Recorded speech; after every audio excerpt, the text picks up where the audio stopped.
സമരത്തിനിടെയുണ്ടായ സംഘർഷത്തിൽ കണ്ണൂർ KAP 4-ാം ബറ്റാലിയനിലെ കോൺസ്റ്റബിൾ KV വിനോദ് കൊല്ലപ്പെട്ട കേസിൽ എല്ലാ പ്രതികളെയും വെറുതെ വിട്ടു. കൊലപാതകം നടത്തിയ 2-ാം പ്രതി അശോകൻ നേരത്തെ തന്നെ മരിച്ചിരുന്നു. അശോകനാണ് വിനോദിനെ അവസാനം വെട്ടിയത്. ഇതാണ് മരണകാരണമെന്ന് കോടതി കണ്ടെത്തി. പ്രതി മരിച്ചതിനാൽ ശിക്ഷ വിധിക്കുന്നില്ല. ഈ കേസിൽ മറ്റു പ്രതികളുടെ കുറ്റം തെളിയിക്കാൻ പ്രോസിക്യൂഷന് കഴിഞ്ഞില്ലെന്നും വിനോദ് വധത്തിൽ ഗൂഢാലോചന തെളിയിക്കാനായില്ലെന്നും കോടതി പറഞ്ഞു. Kalpetta principal district and special കോടതിയാണ് കേസിൽ വിധി പറഞ്ഞത്. അതേസമയം മുത്തങ്ങ സംഭവത്തിലെ അബ്ദുൾ സലാം വധശ്രമ കേസിൽ 4 പേർ കുറ്റക്കാരനാണെന്നും കോടതി കണ്ടെത്തി. ഗീതാനന്ദന് പുറമെ ബിനു, രമേശൻ കൊയ്യാലിപ്പുര, അനിൽകുമാർ എന്നിവരാണ് കുറ്റക്കാരെന്ന് കോടതി കണ്ടെത്തി. ഈ കേസിൽ ബാക്കി 53 പേരെ വെറുതെ വിട്ടു. 23 വർഷത്തിനു ശേഷമാണ് കേസിൽ വിചാരണ പൂർത്തിയായി വിധി വരുന്നത്.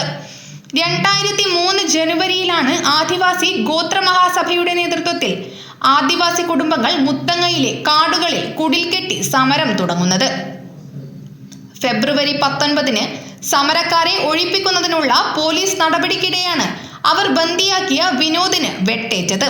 സമരക്കാരിൽ നിന്ന് രക്ഷിച്ച് ആശുപത്രിയിലേക്ക് കൊണ്ടുപോകും വഴി വിനോദ് മരിക്കുകയായിരുന്നു. പോലീസ് വെടിവെപ്പിൽ ജോഗി എന്ന ആദിവാസി യുവാവും കൊല്ലപ്പെട്ടു. കേസ് ആദ്യം ലോക്കൽ പോലീസും പിന്നീട് ക്രൈംബ്രാഞ്ചും ഒടുവിൽ CBI ചെന്നൈ യൂണിറ്റുമാണ് അന്വേഷിച്ചത്. ഹൈക്കോടതി ഉത്തരവിനെ തുടർന്നാണ് കേസിന്റെ വിചാരണ എറണാകുളം CBI പ്രത്യേക കോടതിയിൽ നിന്ന് വയനാട് സെഷൻസ് കോടതിയിലേക്ക് മാറ്റിയത്. പ്രതികളുടെ പേരിൽ കൊലപാതക കുറ്റവും ഗൂഢാലോചന അടക്കമുള്ള വകുപ്പുകളുമാണ് ചുമത്തിയിരുന്നത്.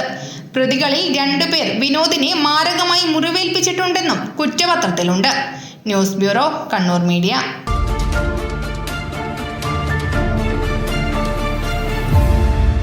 വിവാഹ പർച്ചേസുകൾക്ക് കുറഞ്ഞ പണിക്കൂലിയിൽ സ്വർണം മുൻകൂട്ടി ബുക്ക് ചെയ്യാൻ അഡ്വാൻസ് ബുക്കിംഗ് സ്കീം. പണിക്കൂലിയിൽ 50% വരെ ഡിസ്കൗണ്ട് നേടാൻ മൈ ഗോൾഡ് സേവിംഗ് സ്കീം. പണിക്കൂലി ഒന്നുമില്ലാതെ സ്വർണ്ണാഭരണം സ്വന്തമാക്കാൻ ഗോൾഡൻ പട്ട് സ്കീം. എന്നും വിശ്വസ്തയോടെ സ്വർണം സ്വന്തമാക്കാൻ ആരാധന ജ്വല്ലറി, കുവൈത്ത് ആൻഡ് കണ്ണൂർ.